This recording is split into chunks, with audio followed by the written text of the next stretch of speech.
ঘুম থেকে উঠেই সকালবেলায় আজকে বসিয়ে দিলাম কাঠের উনুনে তাড়াতাড়ি, কারণ বাড়িতে আজকে স্পেশাল একজন আসবে। হ্যালো এভরিওয়ান, আমি পাপিয়া। কেমন আছো তোমরা সবাই? নতুন একটা ব্লগে তোমাদের সবাইকে অনেক অনেক ওয়েলকাম। এই যে পালং শাকগুলোকে দেখতে পাচ্ছ, এটা কিন্তু শীষ পালং, তবে এটা কিন্তু কেনা পালং শাক না। পাশের বাড়ি এক জেঠুমনি দিয়ে গেছিল। বাড়িতে কিন্তু অনেক রকমের শাকসবজি লাগিয়েছিল, তার মধ্যে থেকে কিন্তু এই শীষ পালং শাকগুলো আমাদেরকে দিয়ে গেছে। স্পেশাল মানুষ কে এসেছে সেটা তো তোমরা দেখতেই পেলে। যারা জানো না তাদেরকে বলছি, পেখমের কিন্তু মামাই এসেছে। মামাইকে দেখে মেয়ের আমার দেখো দুষ্টুমির কোনো সীমা কথাই আছে না, মামা বাড়ির আবদার। মামাই কিন্তু আজকে আমাদের বাড়িতে অনেকদিন পরে আসলো। মেয়ে আমার কিন্তু মামাইকে দেখে ঠিক চিনতে পেরেছে। মামাই বলো আর দিদুন, যতদিন পরে আসুক না আমাদের বাড়িতে, তাও কিন্তু মেয়ে আমার ঠিক চিনেই ফেলে। এমনিতেই কিন্তু মেয়ে আমার খুব বাছর, অচেনা লোকের কোলে কিন্তু একদমই যেতে চায় না, কান্নাকাটি করে কিন্তু একদম একা। ক্যামেরাটা যখন সামনে আনিনি তখন কিন্তু দুজনে মিলে অনেক ক্যামেরাটা অন করলে মেয়ে আমার কিভাবে জানি বুঝতে পেরে যায়, তখন আর কিছুই করতে চায় না। মামা আর ভাগ্নি এতদিন পরে একসাথে হয়েছে, দুজন দুজনকে পেয়ে আমাদেরকে তো ভুলেই গেছে। দুষ্টুমির আর কোনো সীমা নেই। যাই হোক, ওর মামার সাথে খেলতে থাকো, আমি ওইদিকে গিয়ে আমার কাজগুলোকে কমপ্লিট করি। রেগুলার সকালবেলায় আমার ঘুম থেকে ওঠার পর পেখমকে ফ্রেশ করিয়ে রেখে খাইয়ে তারপরে কিন্তু চলে আসি ওর জামা কাপড়গুলোকে ধোয়ার জন্য। জানো তো বাচ্চাদের জামা কাপড় কিন্তু সকাল সকালই কাচতে হয়, বেশি বেলা করে ধুলে কিন্তু বাচ্চাদের ঠান্ডা লাগে, মানে দুটোর পরে কিন্তু বাচ্চাদের জামা কাপড় ধুতে কিন্তু সবসময় চেষ্টা করি তাড়াতাড়ি ধোয়ার, তাতে রোদ থাকতে থাকতে জামা কাপড়গুলো ভালোভাবে শুকিয়ে যায়। জামা কাপড়গুলো ধোয়ার পরে কিন্তু তারপরে আমাদের জামা কাপড়ও থাকে, সেগুলো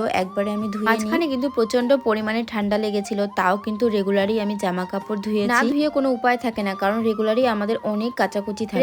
রেগুলার ধুলে কিন্তু অনেকটাই কষ্টটা কমে। জামা কাপড়গুলোকে ধুয়ে মেলে দিয়ে তারপরে চলে আসলাম পেখম শোনার জন্য জল গরম করার জন্য, কারণ ওর স্নানের টাইম হয়ে গেছে। 12টার মধ্যেই চেষ্টা করি ওকে স্নানটা করিয়ে দেওয়া। সন্ধ্যা হতে না হতেই দেখো দাদা অনলাইন থেকে কত কিছু খাবার অর্ডার করেছে। অনলাইন থেকে বলতে জোম্যাটো থেকে অর্ডার করেছে, তো কি আছে আমি জানি না, চলো তোমাদেরকে দেখাই। ফার্স্টের প্যাকেটটাই খোলা মাত্র দেখো প্যাকেট থেকে বেরিয়ে এসেছে 5 পিস মোমো, কিন্তু স্টিম চিকেন মোমো, আর মোমোর সাথে কিন্তু ছিল চিকেন স্যুপ। বেসিক্যালি কিন্তু স্যুপটা খেতে আমার অতটা বেশি ভালো লাগে না, মোমোটা বেশিরভাগ চাটনি আর সসের সাথে কিন্তু আমার বেশি ভালো লাগে। কিন্তু মোমো অর্ডার করেনি, তার সাথে দেখো 2 প্যাকেট চাউমিন অর্ডার করেছে। তবে জোম্যাটোর খাবারগুলো কিন্তু অনেক ভালো কোয়ালিটিরই আসে। এর আগেও কিন্তু জোম্যাটো থেকে আমরা অনেক রকমের খাবার অর্ডার করিয়েছিলাম, এখনো পর্যন্ত কিন্তু খারাপ সেরকম কিছু আমরা পাইনি। যাই হোক, দেখলে তো হবে না, এখন তো প্লেটে সার্ভ করে সবাইকে দিতে হবে। দেখো প্লেটে কিন্তু আমার সাজানো হয়ে গেছে, আর এটা কিন্তু পেখমের মামাইয়ের জন্য নিয়েছি। মামাইকে হাতে দিয়ে বললাম খেয়ে বল রিভিউটা কেমন। এক চামচও এখনো মুখে দিয়ে পারিনি, তার আগেই বলছে ভালো হয়েছে। তোমরা বাড়িতে কে কে মোমো বানাতে পারো অবশ্যই কমেন্ট সেকশনে জানিও। মামাইয়ের হাতে মোমো আর চাউমিন দেখে মেয়ে আমার দেখো ড্যাব ড্যাব করে তাকিয়ে আছে। তবে মেয়ের মুখে কিন্তু এক ফোঁটা দিতেও আমি রাজি নই, কারণ এটা কিন্তু ফার্স্ট। এত ছোটবেলা থেকে এইসব জিনিস আমি কিন্তু কিছুতেই অভ্যাস করাতে চাই না, যতদিন পারা যায় এইসবের থেকে দূরে রাখাই কিন্তু ভালো। দুপুরবেলার দিকে সেরকম ভালো কিছু রান্না বান্না হয়, এই জন্য বড়মশাইকে বলেছিলাম দাদার জন্য 1 প্যাকেট বিরিয়ানি নিয়ে আসার জন্য। আর এই বিরিয়ানিটা কিন্তু আমাদের এখানকার স্পেশাল দোকানের বিরিয়ানি। কালকে যেহেতু বেগমের মামাই থাকবে, তাই জন্য কিন্তু ভালো মন্দ রান্না বান্না কালকে দেখা হচ্ছে নেক্সট ব্লগে।